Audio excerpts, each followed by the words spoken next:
இது தொடர்பாக அரசியல் விமர்சகர் ரவீந்திரன் துரைசாமி நம்முடைய இணைந்திருக்கிறார். அவரிடம் பேசலாம். வணக்கம் திரு ரவீந்திரன் துரைசாமி. ரெண்டு விஷயங்களை குருமூர்த்தி வெளிப்படையாக கூறியிருக்கிறார். 2026 சட்டமன்ற தேர்தல் பாஜகவுக்கு இலக்கல்ல, அதுபோல அண்ணாமலையோட வேகமான செயல்பாடுகள் தான் அவரோட மாற்றத்துக்கு காரணம் அப்படின்னு சொல்லியிருக்கிறாரு. அண்ணாமலையோட வேகமான செயல்பாடுகள் தான் பாஜகவை தமிழகத்துல வளர்த்துது அப்படின்னு ஒரு கருத்து தொடர்ந்து இருந்துட்டு வந்தது.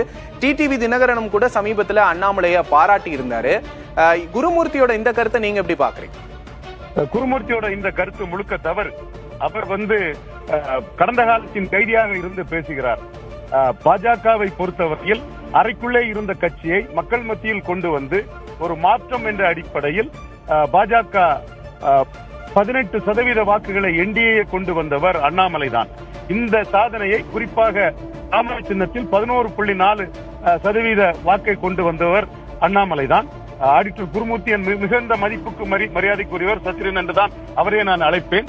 ஆனா இந்த விவகாரத்தில் அவர் கருத்து பார்வையற்றவராட்டு, கடந்த காலத்தின் கைதியாட்டு தன் கருத்தை சொல்லியிருக்கிறாரு. அவுட்டேட்டடா தன் கருத்தை சொல்லியிருக்கிறாரு.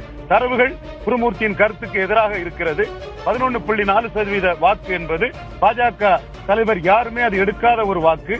அதுவும் திமுக அதிமுக கூட்டணி இல்லாமல் எடுத்த வாக்கு என்பது ஒரு மிகவும் மதிப்புக்குரிய வாக்கு. பாஜக இரட்டைலை வாக்கு என்பது தேமுதிக விஜயகாந்த் இல்லாமல், மதிமுக அண்ணன் வைகோ இல்லாமல், கொங்கு ஈஸ்வரன் அண்ணன் இல்லாமல் இவர்களே 10% வாக்கு 2014 கான்ட்ரிபியூட் பண்ணியிருந்தார்கள். அந்த அணியை அமைத்தது மதிப்புக்குரிய ஐயா ஆடிட்டர் குருமூர்த்தி அவர்கள் தான். அதுவும் நான் நன்கு அறிவேன். அப்பொழுது 2 எம்பி கிடைத்திருந்தது. அண்ணாமலையின் அணியால் எம்பி சீட்டுகள் வெற்றி பெற முடியவில்லை என்பதுதான் குறையே தவிர இன்றைய தமிழக பாஜகவின் முகம் அண்ணாமலை.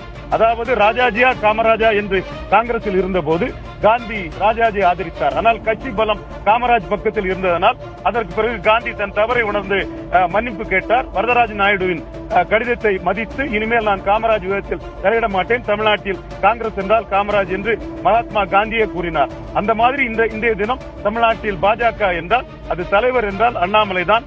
எடுத்த 11.4% வாக்கில் பெரும்பகுதி அண்ணாமலையை தலைவராக ஏற்றுக்கொண்டு மாற்றத்தை விரும்பக்கூடிய வாக்குகள்.